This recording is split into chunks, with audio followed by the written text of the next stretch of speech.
মন্দিরে বসাতে হবে। আমার গোবিন্দ বলছে কোন ভক্ত যদি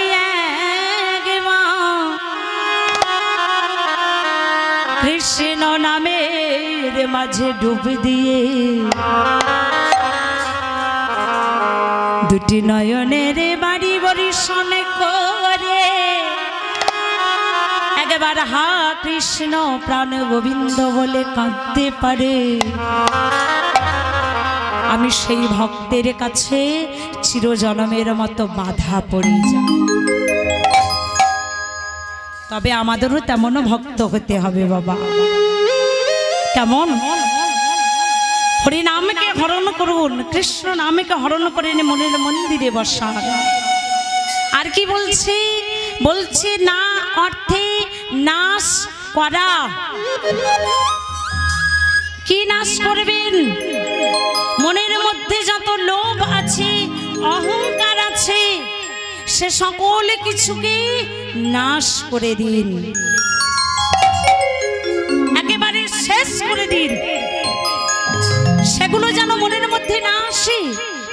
কাম, ক্রোধ, লোভ, মোহ, মদ, মাৎসর্য, এগুলো যেন আমাদের মনের মধ্যে না আসে। তাই বলছি এই সকল বস্তুকে নাশ করতে হবে। আর কি বলছি? অর্থে মঙ্গল করা। জগতের সমস্ত কিছুকে আমাদেরকে মঙ্গলময় করে তুলতে হবে। তাহলে হরি নাম করলে আমাদের কৃষ্ণ নামকে হরণ করা হয়, আর লোভ, লালসা, অহংকার থেকে দূর থাকা হয়। আর বলেছে সকল জীবের মঙ্গল হয়। মাগো, এই যে সুন্দর পৃথিবীতে আমরা বাস করছি, কেমন? এই যে সুন্দর পৃথিবী যখন সৃষ্টি হয়নি, চারিদিকটা ছিল শুধু জলমগ্ন, আর ছিল পাহাড়। এই পাহাড় আর জলের ওপর ভাগে একজন পুরুষ ছিল, তিনি হলেন ভগবান শ্রীকৃষ্ণচন্দ্র। এবার দেখুন, ওই পাহাড় আর জল ঘর্ষণ হতে হতে হতে হতে এক সময় এক মহাবিস্ফোরণ হলো।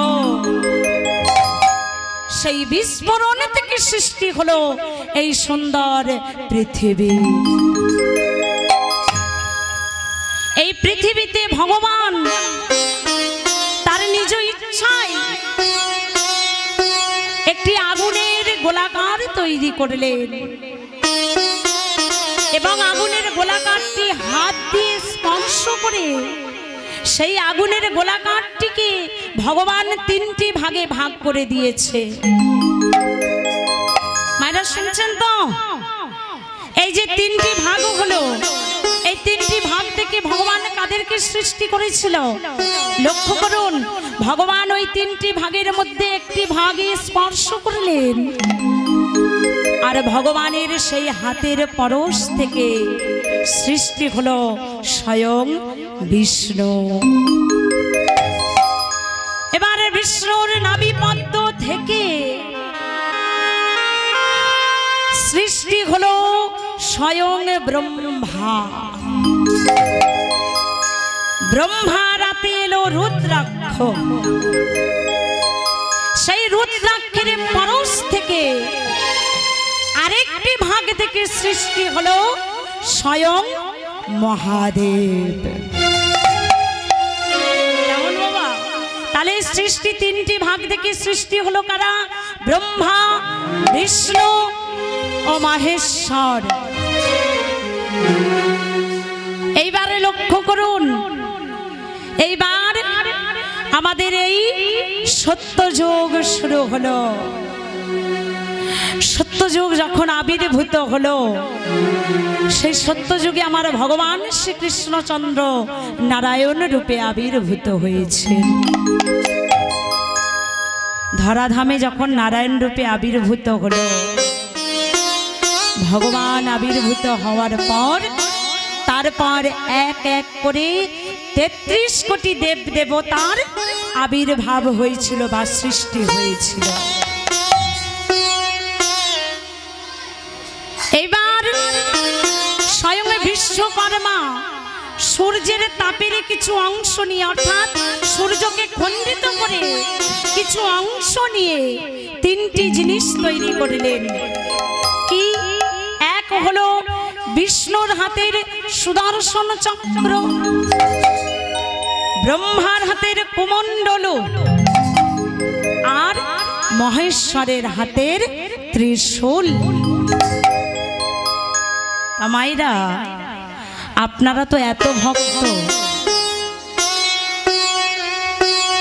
আমরা সকল ভক্তই চাই যে ভগবানের চরণ যুগল যেন আমরা আশ্রয় করতে পারি। আপনাদের কাছে এক ভক্তের কথা বর্ণনা করি। সেই ভক্ত হলো যারা ভগবানের চরণ লাভ করতে চেয়েছিল। সেই ভক্তের নাম কি না? নাম হলো জটিলা আর কুটিলা। এই যে আপনারা বসে আছেন, শুনলেন তো কি বললাম? কার নাম বললাম? জটিলা আর কুটিলা। আপনারা বলবেন এ বাবা, মেয়েটা আমার কি বলে? জটিলা কুটিলা নাকি কৃষ্ণের বড় ভক্ত? হ্যাঁ, সে তো সর্বদা রাধারানীকে কষ্ট দেয়, জ্বালা দেয়, যন্ত্রণা দেয়। তারা আবার কেমন ভাবে কৃষ্ণ ভক্ত হলো? আমার জটিলা কুটিলা কি বলেছিল জানো? যখন আয়ান ঘরণী রাধারানী প্রাণবধূর সাথে দেখা করতে যাই, আরে দেখা করে যখন গৃহে ফিরে, তখন জটিলা কুটিলা গঞ্জনা দেয়, জ্বালা দেয়, যন্ত্রণা দেয়। এই জায়গাটা দেখেছেন তো মা? হ্যাঁ, তো আমার জটিলা কুটিলা বলছে, যদি রাধারানীকে যন্ত্রণা দিই, কষ্ট দিই,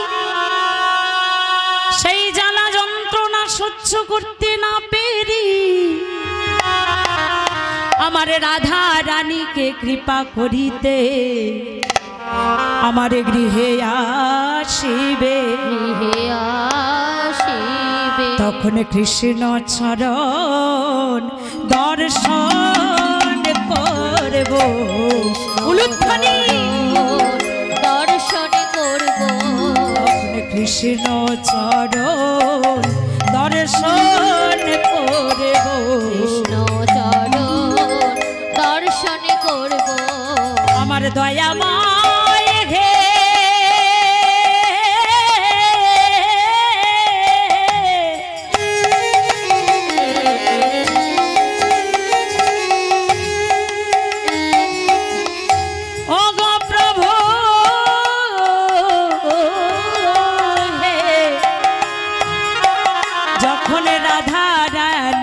কৃপা করিতে আমাদের গৃহে আসিবে, তখন কৃষ্ণ চরণ দর্শন করব, চরণ দর্শন করব, আমার প্রভু যখন কৃপা করবে, কৃষ্ণ চরণ দর্শন করব, আমার প্রভু যখন কৃপা করবে, কৃষ্ণ চরণ দর্শন করব। দেখবেন বাবা, নৌকায় আঘাত লাগলে নৌকার মাঝি যেমন থাকতে পারে না, ছুটে কিন্তু নৌকার কাছে আসতে বাধ্য হয়, তাই না? আবার জটিলা কুটিলা বলেছি কি, ওই নৌকা স্বরূপ আমার রাধা রানীকে যদি আমরা জ্বালা দিই, যন্ত্রণা দিই, কষ্ট দিই, ওই নৌকার মাঝির মতো আমার ভগবান কৃষ্ণচন্দ্র থাকতে পারবে না, নৌকার কাছে আসতে বাধ্য হয়। নৌকাটাকে না রাধা রানী যখন আমাদের গৃহে আসবে দয়াময়ী কৃপা করতে, তখন আমাদের ঘরে বসে কৃষ্ণ দর্শন হয়ে যাবে। নিতাই গৌরে হরি বল, হরি বল। জটিলা গুটিলা ভক্ত, আর কে ভক্ত ছিল জানো মা? ছিল মাতা গান্ধারী। কুরুক্ষেত্রের মাঠে যখন মাতা গান্ধারীর 100টা পুত্র নিধন হয়ে গেল, মায়ের কোলে থেকে একটা নয় দুটো নয় মা, 100টা পুত্র চলে গেল।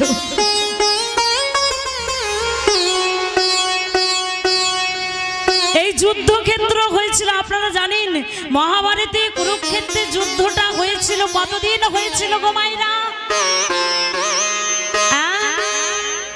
18 দিন। এখানে বলেছে যুদ্ধ হয়েছিল 17 দিন এক বেলা। কেমন? তার মানে 18 দিন ধরতে হবে। 18 দিনের মাথায় যুদ্ধ শেষ হয়েছিল। মহাভারতে কুরুক্ষেত্রের যুদ্ধ যখন এক এক করে সবাই নিধন হয়ে যাচ্ছে, কোন সন্তানের দেহে মাথা নাই কেটে বাদ হয়ে গেছে, কারো হাত নাই কেটে বাদ হয়ে গেছে, কারো দেহটা ছিন্ন ভিন্ন হয়ে পড়ে আছে।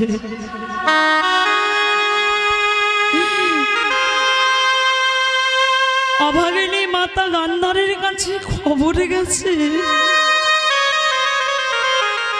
ওই কুরুক্ষেত্রের মাঠে তোমার 100টা পুত্র নিধন হয়ে গেছে, তোমায় মা বলে ডাকার মতো কেউ নাই। চোখ বাঁধা অবস্থায় খবর পেয়ে মাতা গান্ধারী ছুটতে ছুটতে কুরুক্ষেত্রের মাঠে চলে এলেন। কারোর উড়োতে পা পড়ে যায়, কারোর অঙ্গে পা পড়ে যায়, পাছা গলা দেহ, সেই দেহে সেই অঙ্গে পা পড়ে যাচ্ছে। মাতা গান্ধারী চিৎকার করে ডাকছে,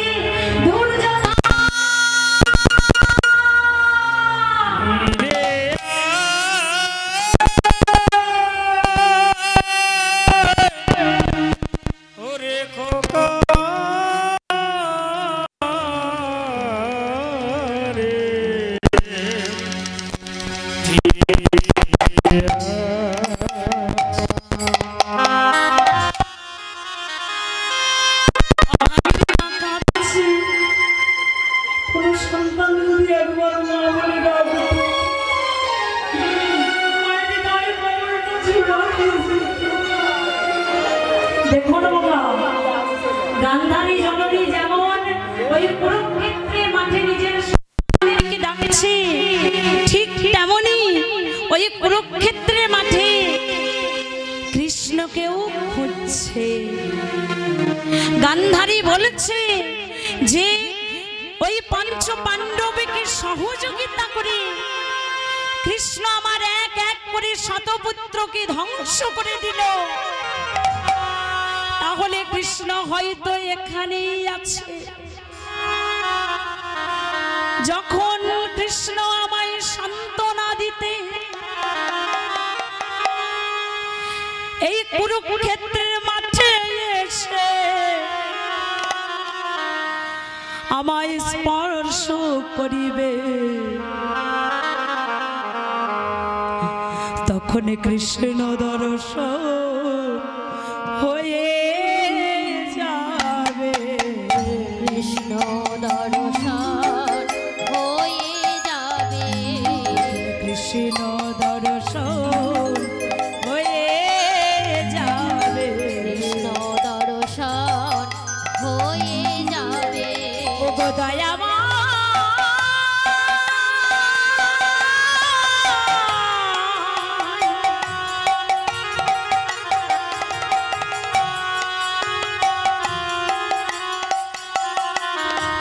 ও গো কৃপা মায়, ও গো করুণা,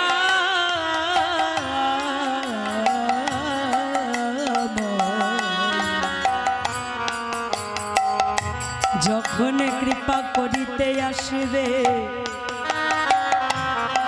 এই কুরুক্ষেত্রের মাঠে, আমার কৃষ্ণ দর্শন হয়ে যাবে, কৃষ্ণ দর্শন হয়ে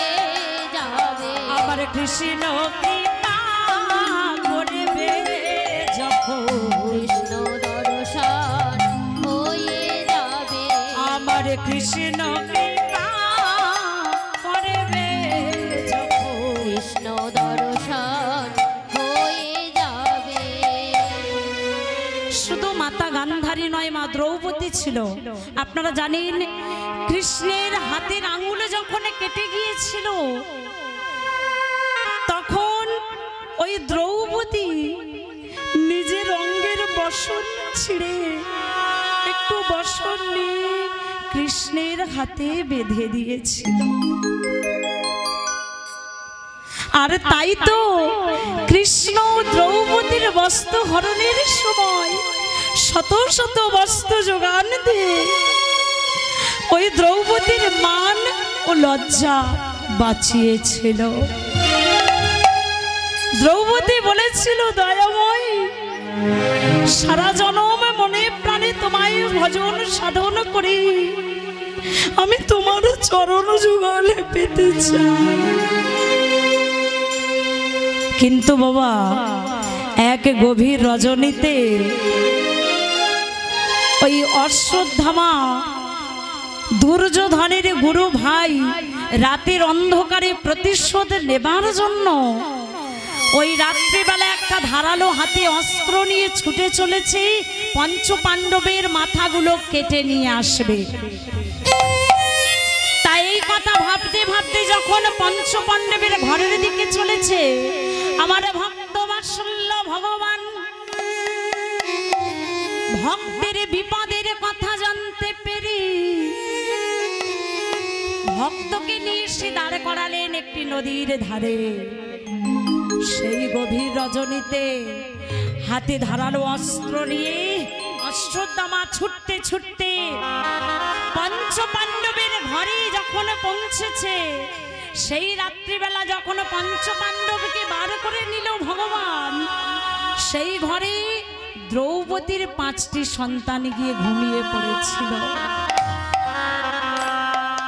আর রাতের অন্ধকারে অশ্বত্থামা ওই নিষ্কলঙ্ক ঘুমন্ত শিশুদের একটা একটা করে মাথা কেটে, 5টা মাথা কেটে নিয়ে একটি কাপড়ের পুঁটুলিতে বেঁধে দুর্যোধনের পায়ের কাছে নিয়ে গিয়ে ফেলেছে।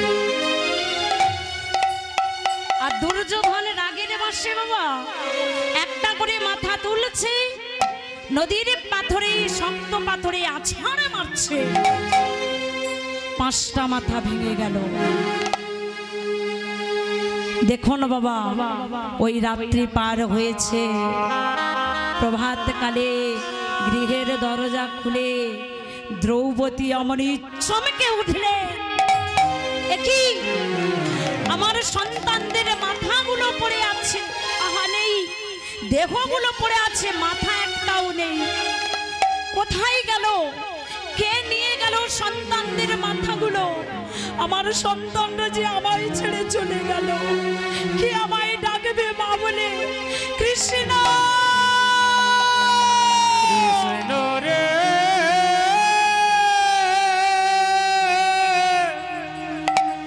কোন পরাধে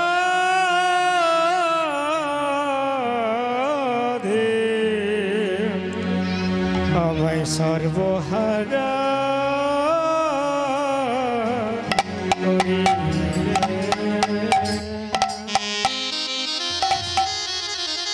দ্রৌপদী বলছি, দয়াময়, সারাটা জনম তোমার সাধন ভজন করে আমি তোমার চরণ লাভ করতে চেয়েছিলাম,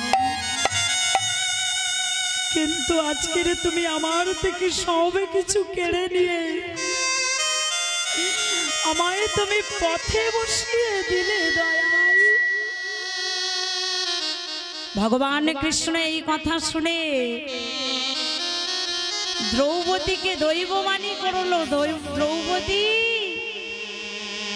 ওই সন্তানদের মায়া জালে পড়ে তুমি আমার চরণ লাভ করতে পারোনি, এখন সব কিছু তোমার থেকে চলে গেছে, সব কিছু হারিয়ে এইবার তুমি আমার চরণ দুখানি লাভ করতে পারবে।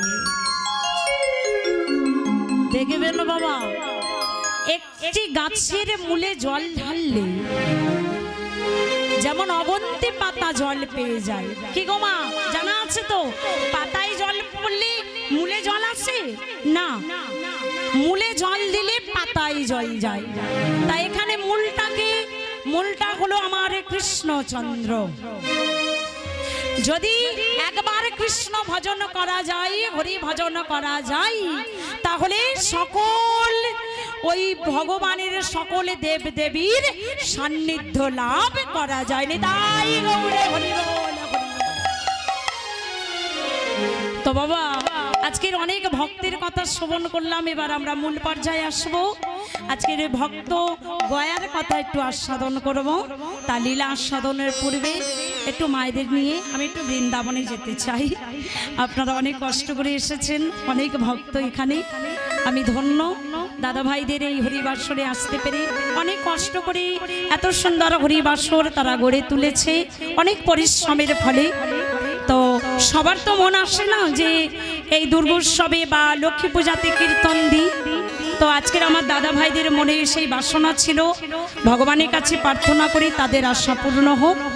তো চলুন সেই আশা নিয়ে আজকের আমরা একটু বৃন্দাবনে ধামে যাব। প্রেম সে বলবেন সবাই মিলে হাত তুলে বলি রাধা রানী কি, কৃষ্ণচন্দ্র কি, বৃন্দাবন ধাম কি। সবাই বলছেন তো?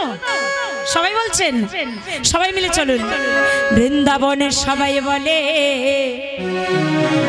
বলো তো মায়েরা কি বলে, জোরসে বলো, প্রেম সে বলো। সবাই বলেছেন তো? বলো রাধে রাধে বল, রাধে রাধে বল, বলো রাধে রাধে বল।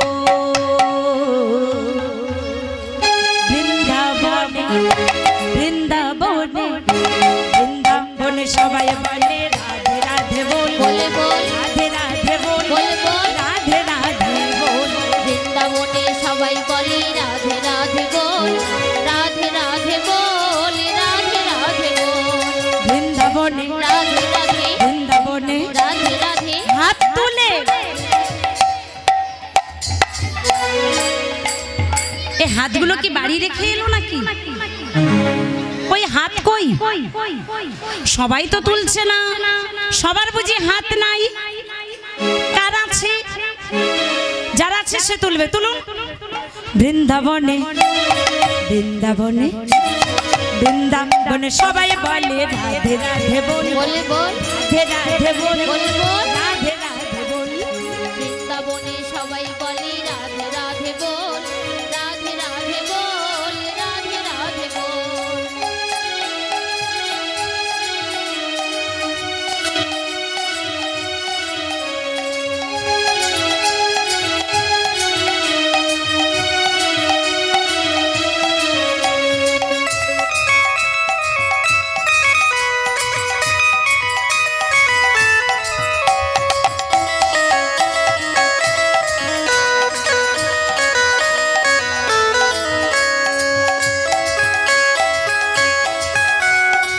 একটু উলুধ্বনি হবে।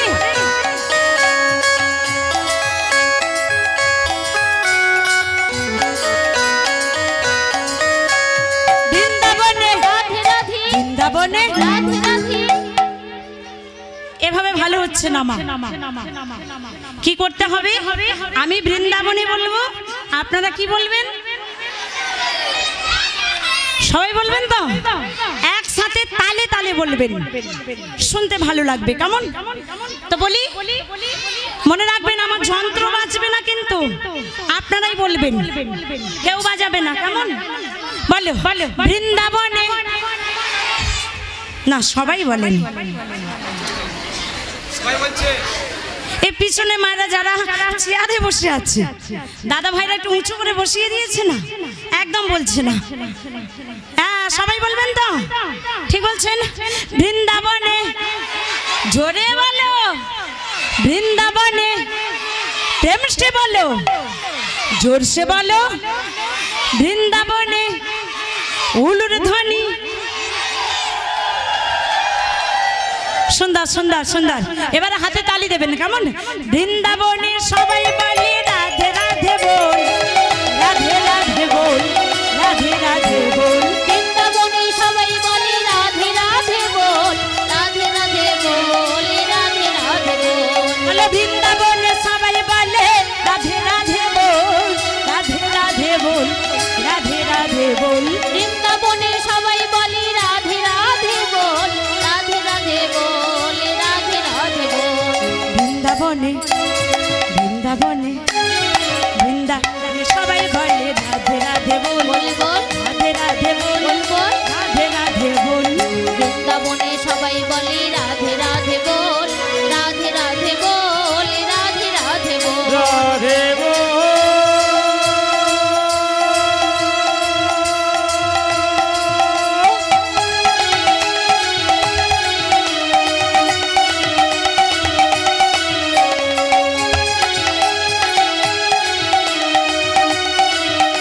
কি দিদিভাই একটু নাচ হবে নাকি? দাঁড়িয়ে দাঁড়িয়ে দাঁড়িয়ে দাঁড়িয়ে দাঁড়ান। উলুধ্বনি।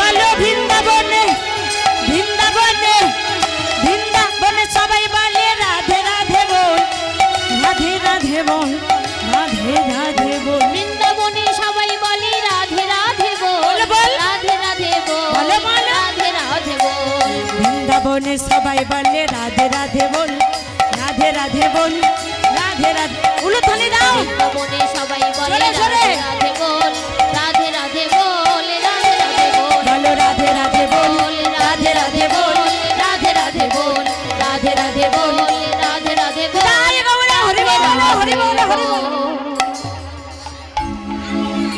এইবারে বলুন তো কারা বৃন্দাবনে গেল আর কারা গেল না?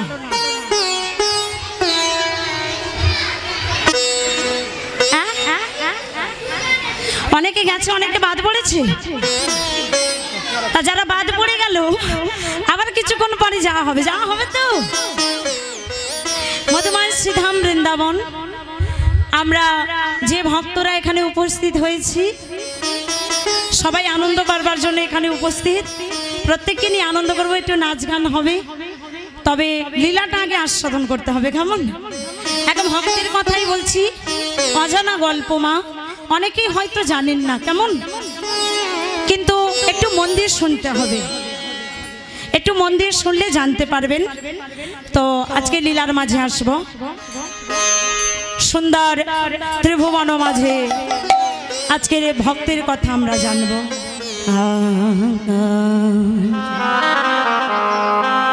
ত্রিভুবন সুখে সাগো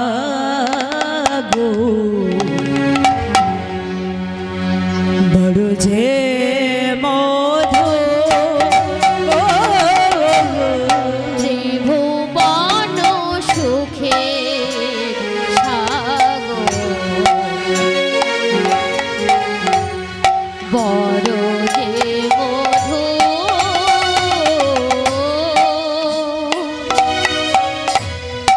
ত্রিভুবন সুখের সাগর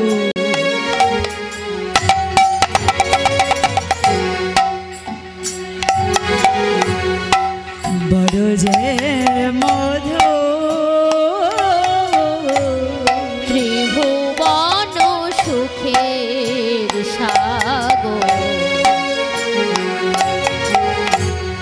বড় যে মধু দৈত্য রাজবাস করিত দৈত্য রাজবাস করিত দৈত্য রাজবাস করিত দৈত্য রাজবাস করিত নাম ত্রিপুরা নাম ত্রিপুরা দৈত্য রাজবাস করিত দৈত্য রাজবাস করিত নাম ত্রিপুরাসুর নাম ত্রিপুরাসুর তার মনি প্রভাব বলে ঠাকুর তার রমণী প্রভাবতী বলে হে ঠাকুর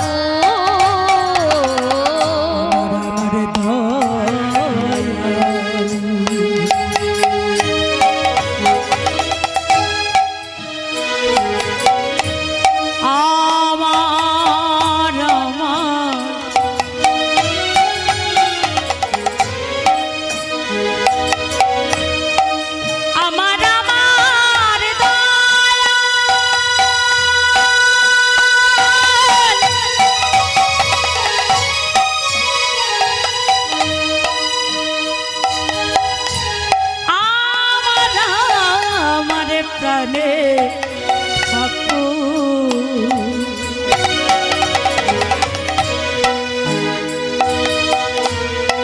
আমার আমার দয়া তার মনি প্রভাবতী বলে হে ঠাকুর তার রমণী প্রভাবতী বলে হে ঠাকুর বলে কৃষ্ণ নামটি তোমার বলে কৃষ্ণ নামটি তোমার বলে কৃষ্ণ নামটি তোমার বলে কৃষ্ণ নামটি তোমার বড় যে মধু বড় যে মধু বলে কৃষ্ণ নামটি তোমার বলে কৃষ্ণ নামটি তোমার বড়ই যে মধু বড়ই যে মধু মায়েরা এই মর্তধামে দৈত্যরাজ ত্রিপুরাসুর নামে এক অসুর রাজ বাস করতেন।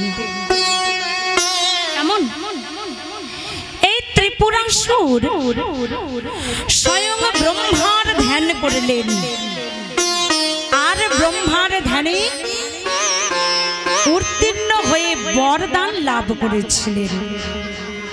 তো এই ত্রিপুরাসুর তিনি কি বরদান লাভ করেছিলেন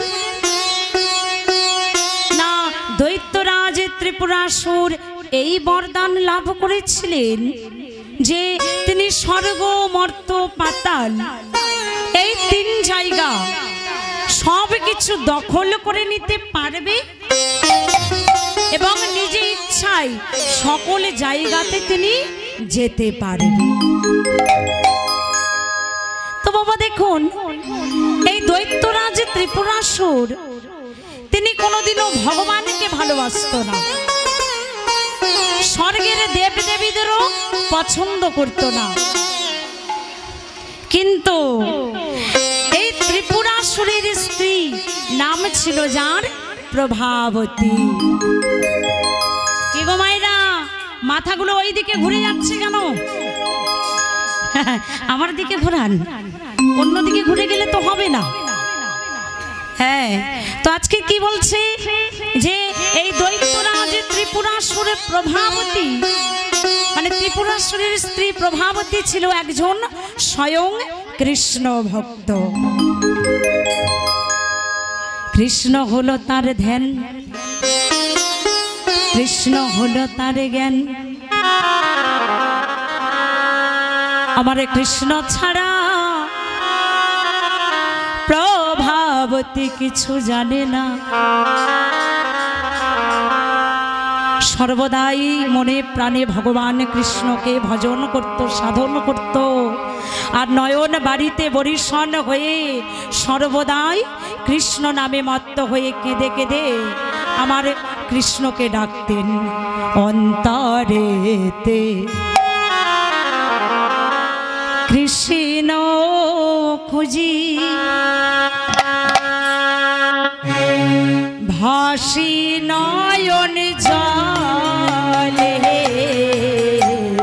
অন্তরেতে কৃষ্ণ খুঁজি,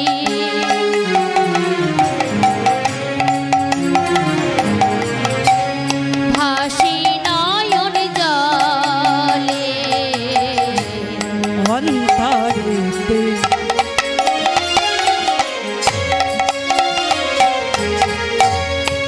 কৃষ্ণ খুঁজি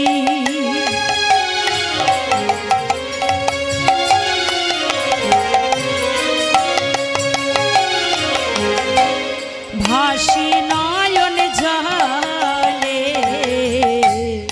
অন্তরেতে কৃষ্ণ খুঁজি,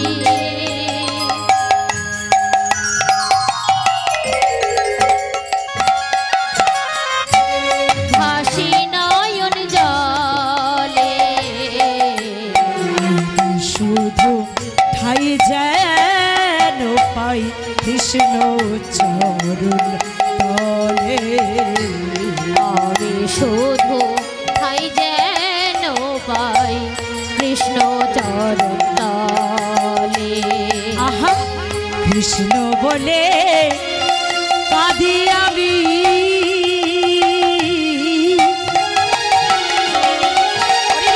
হরি বল, তাই গৌর হরি বল। যদি কৃষ্ণ আসে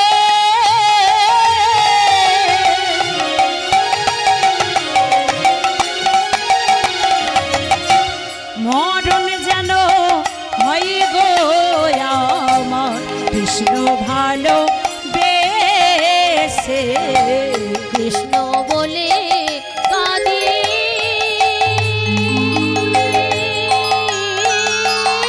আমি,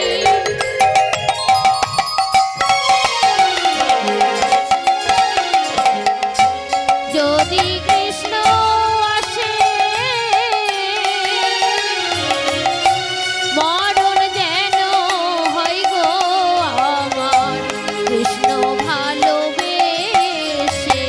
ও গো দয়াল তুমি দাও হে দেখা, দয়াল তুমি দাও হে দেখা, ও গো দয়াল তুমি দাও হে দেখা, ও গো দয়াল তুমি দাও হে দেখা। আবার আমি যে দয়াল বড়ই একা, দয়াল তুমি দাও হে দেখা, আবার আমি যে দয়াল বড়ই একা, দয়াল তুমি দাও হে দেখা, আবার আমি যে দয়াল বড়ই একা, দয়াল তুমি দাও হে দেখা, আবার আমি যে দয়াল বড়ই একা, দয়াল তুমি দাও হে দেখা, আবার আমি যে দয়াল বড়ই একা। উলুধ্বনি, তুমি দাও হে দেখা, দয়াল তুমি দাও হে আহা, দেখা, দয়াল তুমি দাও হে দেখা। তা মাইরা, এই যে প্রভাবতী আর ত্রিপুরাসুর দুইজন মিলে সংসার করতে করতে যখন সংসারের মায়ায় বদ্ধ হয়ে প্রভাবতী 5 মাসের গর্ভবতী হলো। ঠিক এমন সময় হঠাৎ একদিন দৈত্যরাজ ত্রিপুরাসুর হাতে ধারালো অস্ত্র নিয়ে ওই স্বর্গ রাজ্যে স্বর্গের সকল দেবতাদের সাথে যুদ্ধ করবার জন্য যেই না এক পা বাইরে বার করেছে, সঙ্গে সঙ্গে প্রভাবতী স্বামীর হাত দুটি গিয়ে চেপে ধরেছে। স্বামীর হাত দুটি টেনে ধরলে, স্বামী কোথায় যাচ্ছ তুমি?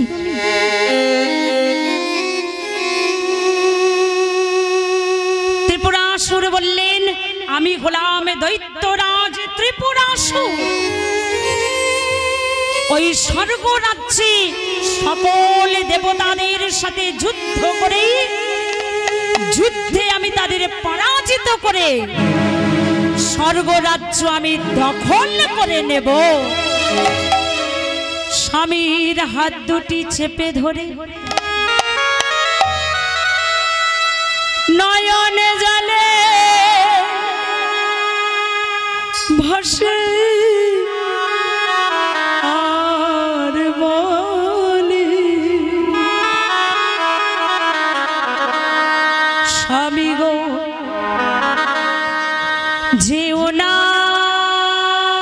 যে ও না, স্বামী যেও না, যেও না তুমি। কেন যাবে তুমি?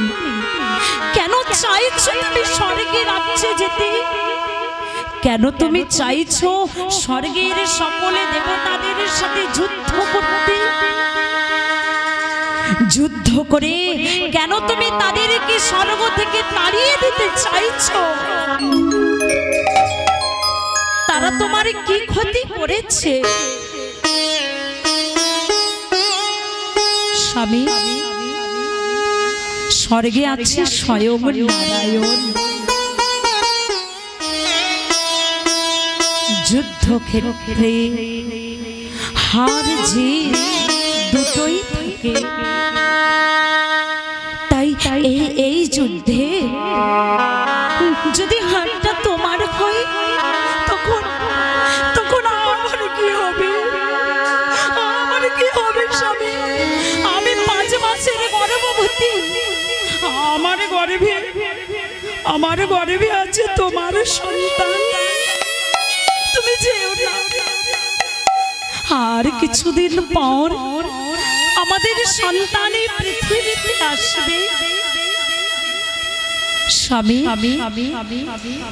আমরা তো এখানে ভালোই আছি বলো। এই যুদ্ধ করতে করতে তোমার যদি কিছু একটা হয়ে যায়, তখন আমাদের সন্তানের কি হবে? আর কিছুদিন পর আমাদের সন্তান হবে, আমাদের সন্তানের নামকরণ করতে হবে। দেখো না, আমরা এখানে বেশ সুখেই থাকবো। আমাদের সন্তান যখন পৃথিবীতে আসবে, আমরা 3 জন এখানে সুখেই থাকবো। তুমি যেও না, তুমি যেও না স্বামী। তুমি স্বর্গ রাজ্যে যুদ্ধ করতে যেও না। ও মায়েরা, দেখুন তো প্রভাবতী কত করে বোঝালো না? স্বামীকে কত অনুনয় বিনয় করে স্বামীর হাত দুটি চেপে ধরে কত করে বুঝিয়ে বলছে। শুধু তার কথা নয়, তাদের ভবিষ্যৎ সন্তানের কথাও বলছে। তুমি চলে গেলে আমাদের সন্তানের কি হবে, আমার কি হবে? যে বোঝে না তাকে কে বোঝাবো, তাই না? দেখবেন যে বোঝে তাকে সহজেই বুঝিয়ে পারবে, আর যে বোঝে না তাকে শত কিছু বোঝালেও সে বুঝবে না। প্রভাবতী এত করে বোঝালো, দৈত্যরাজ ত্রিপুরাসুর প্রভা প্রভাবতীর কোনো কথা শুনল না। জোর পূর্ব প্রভাবতীর কাছ থেকে হাতটা ছাড়িয়ে নিয়ে হাতে ধারালো অস্ত্র নিয়ে স্বর্গ রাজ্যে চলে গেল স্বর্গের সকল দেব দেবতাদের সাথে যুদ্ধ করবার জন্য। ত্রিপুরাসুর স্বর্গের সকল দেব দেবতাদের সাথে যুদ্ধ শুরু করেছে। আর যে যুদ্ধ ত্রিপুরাসুর শুরু করেছে সেই যুদ্ধ হলো এক অতি ভয়ঙ্কর যুদ্ধ। এই যুদ্ধে স্বর্গের সকল দেবতাদেরকে দৈত্যরাজ ত্রিপুরাসুর পরাজিত করছে। ত্রিপুরাসুরের অত্যাচারের ফলে স্বর্গের সকল দেব দেবীগণ সবাই ছুটে পালিয়ে যাচ্ছে স্বর্গ ছেড়ে। আর ত্রিপুরাসুর ছোট বড় কাউকেই ছাড়ছে না বাবা, যাকে পাচ্ছে তাকেই মারছে, যাকে পাচ্ছে তাকেই মারছে। স্বর্গের সকল দেব দেবীগণ দৈত্যরাজ ত্রিপুরাসুরের অত্যাচারের ফলে প্রাণ ভয়ে প্রাণ নিয়ে ছুটছে আর চিৎকার করে ডাকছে, দয়াময়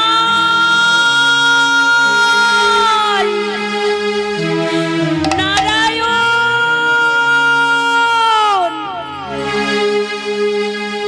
এই দৈত্যরাজ ত্রিপুরাসুরের হাত থেকে তুমি আমাদের বাঁচাও।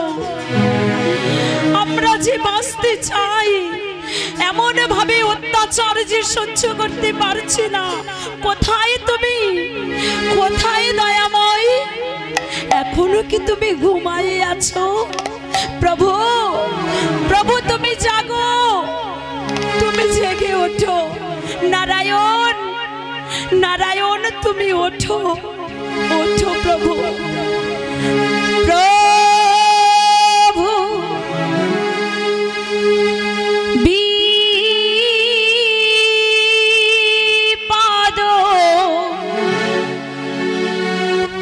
ভঞ্জন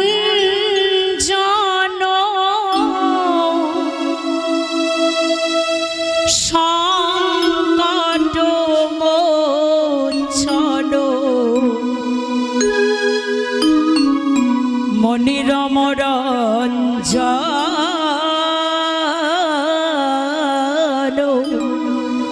মুরারি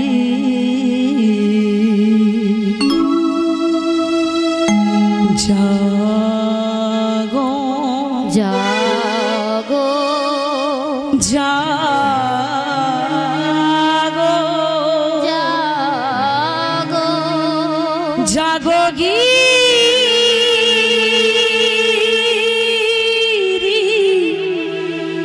ধারি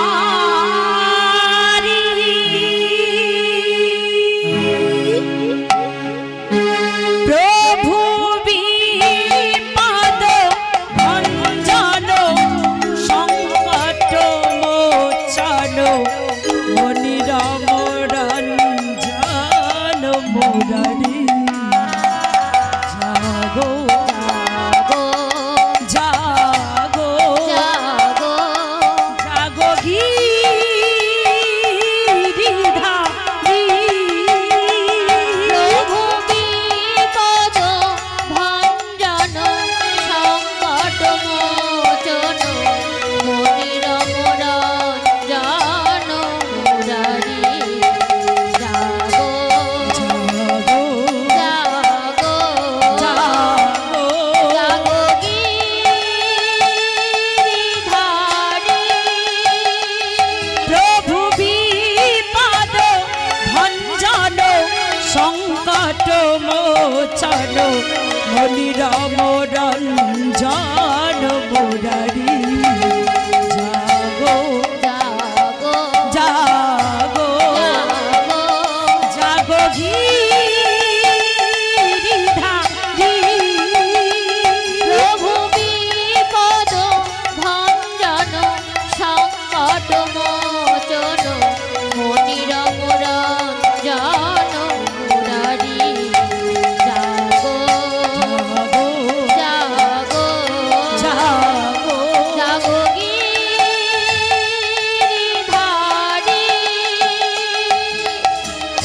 জাগো জাগো নারায়ণ নারায়ণ জাগো জাগো নারায়ণ নারায়ণ জাগো জাগো নারায়ণ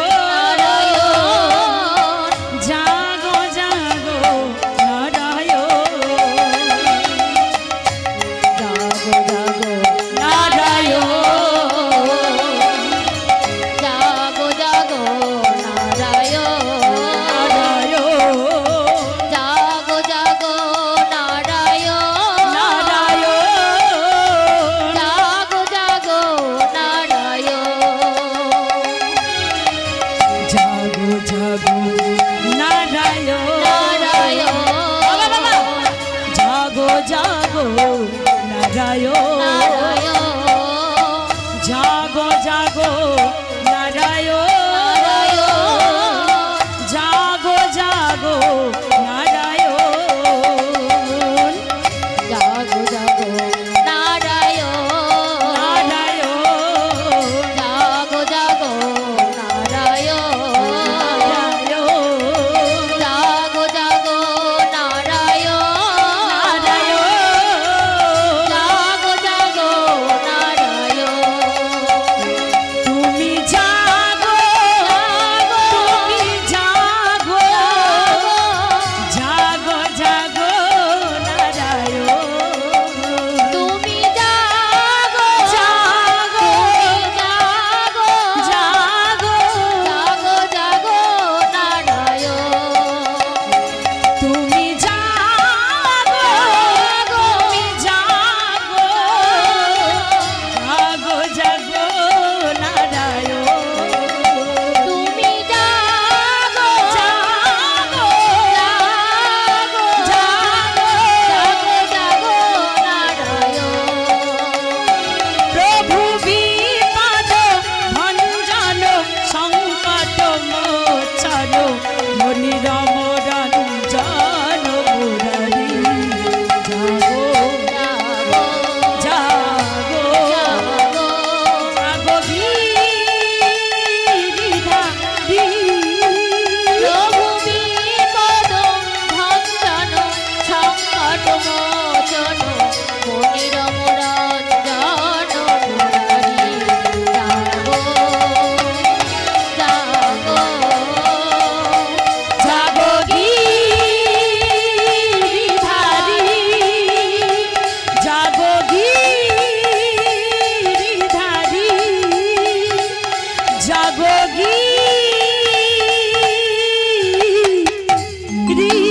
গিরিধারী সকল দেবতাগণ যখন নারায়ণ নারায়ণ বলে চিৎকার করে ডাকছে, সকল দেবতাদের ডাকে নারায়ণ আর ঘুমিয়ে থাকতে পারল না বাবা, জেগে উঠলেন। আর জেগে উঠে সকল দেবতাদেরকে প্রশ্ন করছে, কি হলো, এমন করে তোমরা আমায় ডাকছো কেন, কি হয়েছে? দেবতাগণ নারায়ণের কাছে গিয়ে হাত জোড় করে কাঁদছে আর বলেছে, প্রভু ওই দৈত্যরাজ ত্রিপুরাসুর আমাদের সকল দেবতাদের উপরে অত্যাচার করে আমাদের স্বর্গ রাজ্য থেকে তাড়িয়ে দিয়েছে। তুমি এখনই কিছু একটা করো প্রভু, এই মুহূর্তে তুমি ওই দৈত্যরাজ ত্রিপুরাসুরকে বধ করো। ওই দৈত্যরাজ ত্রিপুরাসুরের যেন এই মুহূর্তে মৃত্যু হয়, না হলে আমরা যে কেউ স্বর্গ যেতে পারবো না, আমরা যে স্বর্গ রাজ্যে শান্তিতে কেউ বাস করতে পারবো না। এই জায়গাটা দেখুন বাবা, নারায়ণ দেখছি সকল দেবতাগণ এসে আমার কাছে সম্মুখে আমায় ডাকছে, কিন্তু এই দেবতাদের মাঝখানে তো স্বয়ং ভোলানাথ নেই, মহাদেব কোথায় গেল? নারায়ণ সকল দেবতাদেরকে কাছে ডেকে বলেছে, তোমরা সবাই এখানে উপস্থিত, কিন্তু তোমাদের মাঝখানে তো মহাদেব নেই। মহাদেব কোথায় গেল? তাকে যে আমার এখানে বেশি প্রয়োজন।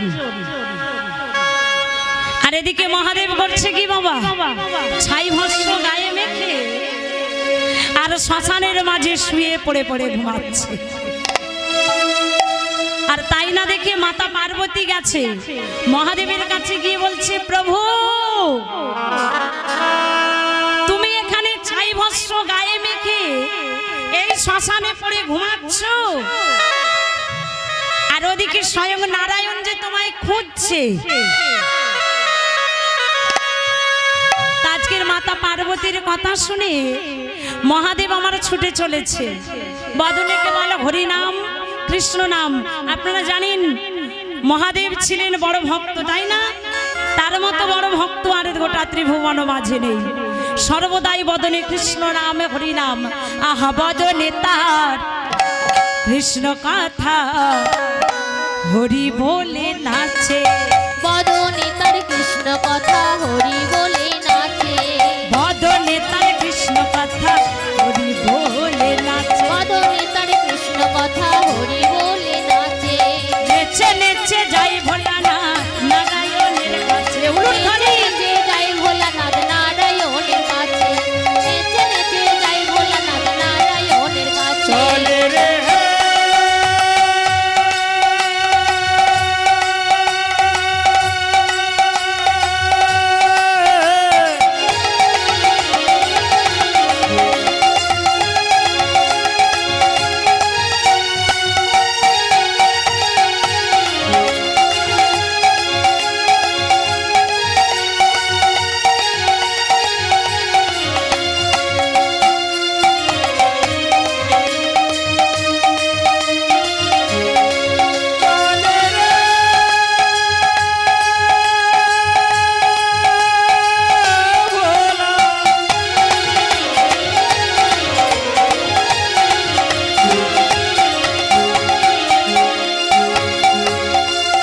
ভোলানাথ চলে রে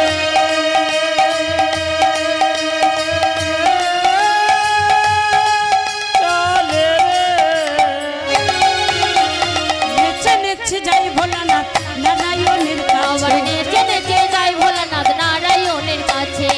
বদনেতে কৃষ্ণ বলে কৃষ্ণ বলে হরি বলে বাহু তুলে, হরি বলে বাহু তুলে, বদনেতে কৃষ্ণ বলে হরি বলে বাহু তুলে, বদনেতে কৃষ্ণ বলে, হরি বলে বাহু তুলে, আজ বদনেতে কৃষ্ণ বলে, হরি বলে বাহু মুখে তুলে, হরি হরি হরি বলে, বদনেতে কৃষ্ণ বলে হরি হরি হরি বদনেতে কৃষ্ণ বলে হরি হরি হরি বলে, বদনেতে নিতাই গৌর হরি বলে হরি বলে হরি বলে। কৃষ্ণ বলে, আহা বদনেতে কৃষ্ণ বলে, বদনেতে কৃষ্ণ বলে, বদনেতে কৃষ্ণ বলে।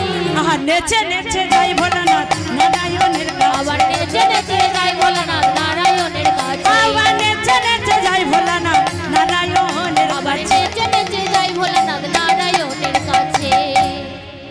রাধে রাধে। কি গো মায়েরা ঘুম লাগছে? বলবেন ঘুম পেলেও ঘুমের ওষুধ আছে। জয় রাধে। মায়েরা যারা উপস্থিত ভক্তগণ এখানে আছেন, আমি জানি লীলা মন্দির শ্রবণ করছেন। লীলা আস্বাদনের পূর্বে আমরা নৃত্য রসে মাতব, তবে একটু ধৈর্য ধরে বসতে হবে, কেমন? তো চলুন আজকের আমরা ওই যে গয়া ধামে যাব, তা আগে গয়ার জন্ম বৃত্তান্তটা একটু জেনে নেব।